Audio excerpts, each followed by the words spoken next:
Gentlemen, we need to have a conversation. A real conversation that cuts through the noise and confusion of modern culture like a scalpel. We are living in a society that is terrified of the solitary man. It's especially afraid of the man who is content, wealthy, and free. Think about it. From the moment you were born, you were programmed to believe that your value is determined by who you are attached to. They start early, don't they? In your 20s, the constant question is, who are you dating? Got a girlfriend yet? The pressure builds. You hit your 30s, and the script changes slightly, but the theme remains the same. It's no longer about dating. It's about commitment. When's the wedding? When are you going to settle down? It's a relentless drumbeat, a societal expectation that you must pair up to be considered whole. But then, you reach the summit. You ascend to your 50s and your 60s. You are a survivor. You've navigated the wars of the first act of your life.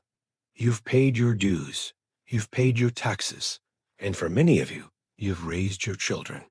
You have built a life, a legacy, a kingdom. You stand on the precipice of your final golden era, a time that should be defined by freedom and self-direction. And what does society do? It tries to shove you right back into the box.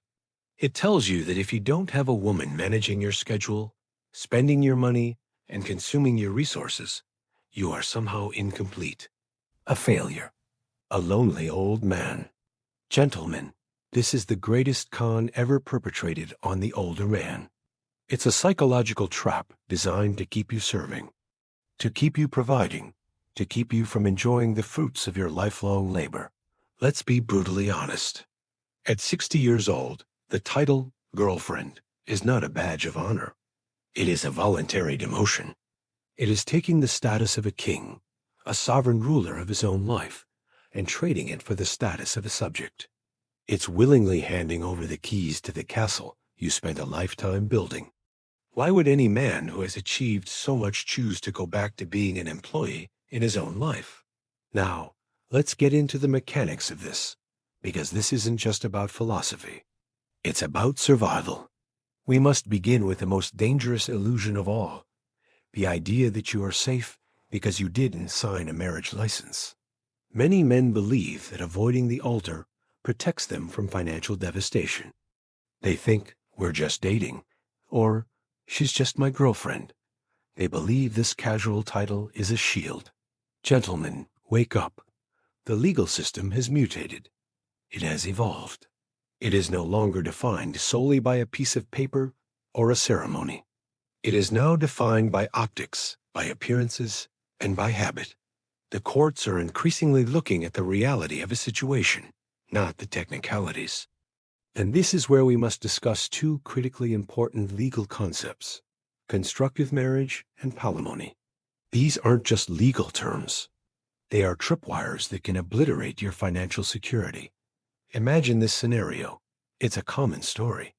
You're in your late 50s, you're successful, you're established.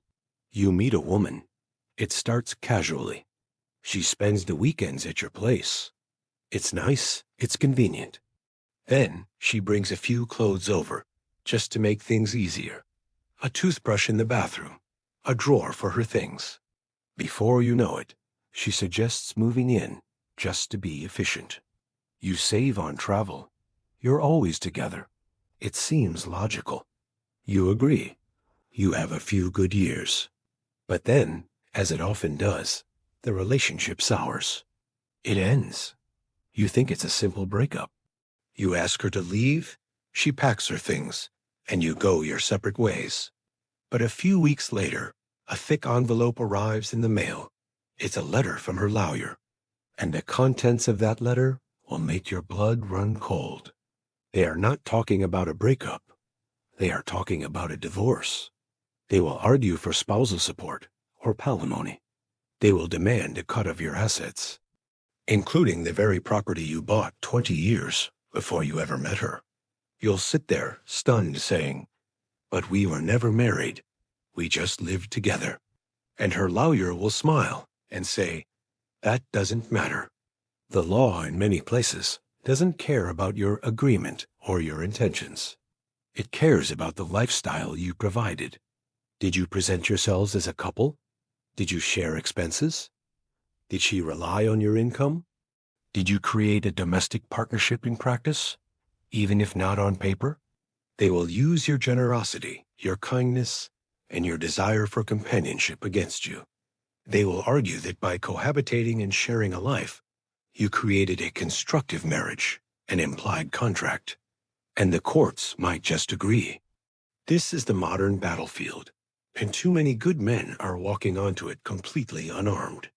They are blinded by affection or loneliness, and they fail to see the financial guillotine hanging over their heads. So, what is the defense? How does a man protect his kingdom in this environment? The answer is simple, yet profound. A sovereign man understands that distance is his only security. I'm not talking about emotional distance. I'm talking about physical, legal, and financial distance. He never, ever lets a guest become a resident. He understands the profound difference between those two words. A guest is welcome, celebrated, and cherished. A resident has rights. A wise man keeps his keys, his gate codes, and his fortress to himself. His home is his sanctuary, not a shared space. He dates, he has companionship, he enjoys life, but he maintains his own separate domain. His finances are his own. Her finances are her own. There is no commingling of funds, no joint accounts, no shared credit cards. Now, some will hear this and say it sounds cold. They'll say it's unromantic. That is the programming talking. That is society trying to guilt you back into the trap. Distance isn't coldness. It is a firewall for your life's work. It is the responsible, intelligent act of a man who respects himself and the empire he has built. It is about preserving your freedom, your assets, and your peace of mind for your final golden years. You've earned the right to be the king of your own life. Don't voluntarily give up the throne. Understand the rules of the game as it's played today, not as you wish it were. Protect your fortress, maintain your sovereignty, and enjoy the freedom you have spent a lifetime earning. Thank you for listening. If this message resonated with you, share it with a man who needs to hear it. Follow for more content that respects the journey of men. We'll talk again soon.